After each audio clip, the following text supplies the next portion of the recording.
onde Martim Lutero, lá em 1517, fez a reforma protestante, e hoje estamos aqui devido à reforma. Queria ouvir dos senhores qual a importância da reforma protestante para os dias de hoje. Vocês acham que a reforma trouxe benefícios para o evangelho, ou vocês acham que esse rompimento, essa expansão, foi algo prejudicial? O que vocês acham sobre a reforma protestante? Não, foi necessário, né? Do jeito que estava, né? Vendia-se lugar no céu, né? Assim, a reforma tinha que acontecer, tá? Não foi assim. Hoje eu acredito até que para o outro lado trouxe benefícios, né? Porque a instituição romana até repensou muitas situações, né? Que hoje já não é mais prática deles. Tá? Então a reforma realmente não há dúvida. Vocês acham que a gente precisa de uma nova reforma? Então, será? A questão já é outra pergunta. Eu ia até acrescentar. É claro que a reforma tem que ser, ela tem que acontecer, assim como precisou acontecer com os judeus. É claro que eu estou dizendo judeus, teve judeus que se converteram ao cristianismo. Então, ou seja, passaram por uma reforma, eles se tornaram judeus cristãos. Né? Com o passar do tempo, tá? Quer dizer, precisou de uma outra reforma, já a reforma protestante. Eu acredito que sempre vai ser necessário reformas, porque com o passar do tempo é muito natural, tá? Aqueles que são perseguidos, daqui a pouco começa a perseguir. Aqueles que lutavam tanto contra o pecado, daqui a pouco começa a cometer os mesmos pecados. Lá em Jeremias, Deus vai dizer o seguinte: não se apoiem em palavras de mentira, dizendo este é o templo do Senhor, o templo do Senhor é este, porque se vocês cometem os mesmos erros entendeu? Eu chamei vocês para uma reforma, só que vocês agora estão entrando nos mesmos erros. Por exemplo, eu fico muito preocupado falando de divórcio. O percentual de crentes se divorciando hoje, evangélicos, os números são idênticos ao número de não evangélicos. Eu vejo que o povo não quer fazer uma reforma no casamento, eles querem trocar. Então o que está acontecendo?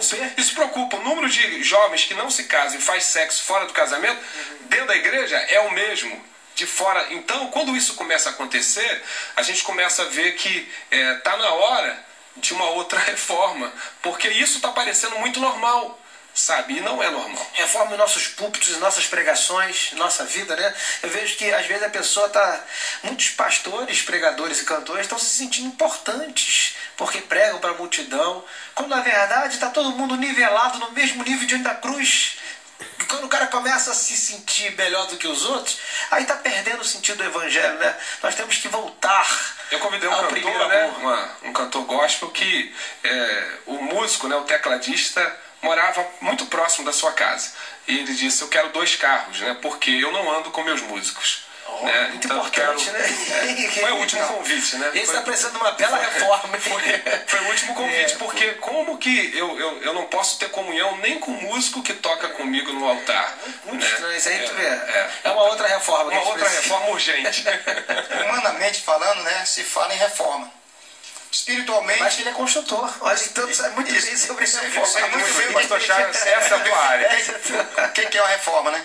Então o que acontece? Eu não acredito, vamos dizer assim, eu acho que essa palavra não cabe bem no nosso meio evangélico.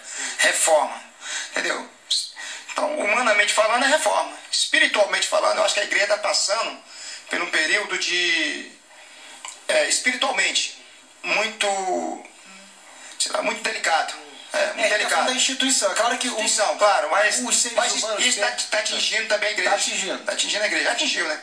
Então, eu acho que espiritualmente nós estamos passando aquele período que a Bíblia fala que o amor de muitos se esfriará, ou de quase todos. Então eu tenho observado muito isso na igreja. Eu acho que a igreja, quanto mais a gente for procurar reformar a igreja, eu acho que a gente vai piorar mais a situação. Eu acho que humanamente, entendeu? Tentar agir humanamente, fazer uma reforma, eu acho que a gente não vai conseguir reformar a igreja humanamente, sem a ajuda divina. Eu acho que muitos pastores estão com a mente mais voltada para o mundo, com as coisas do mundo, eles estão mais preocupados com as coisas aqui da terra. Então eu acho que essa reforma, se a gente for fazer uma reforma agora, justamente nesse período que a gente está vivendo agora, eu acho que não vai melhorar nada a igreja, não vai modificar nada, a não ser piorar a situação ainda. Então eu acho que a igreja ela tem que passar por uma reforma espiritual.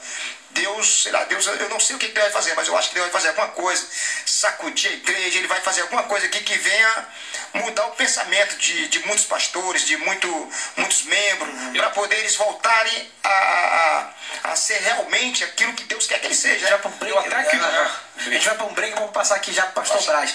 Finalizando esse bloco, às vezes você pode estar insatisfeito na sua igreja, o pastor aquilo, lá o departamento aquilo. A nossa orientação para terminar esse bloco não é mudar de igreja atrás de uma reforma, mas você ser a transformação que você quer ver na tua igreja. Comece por você, né?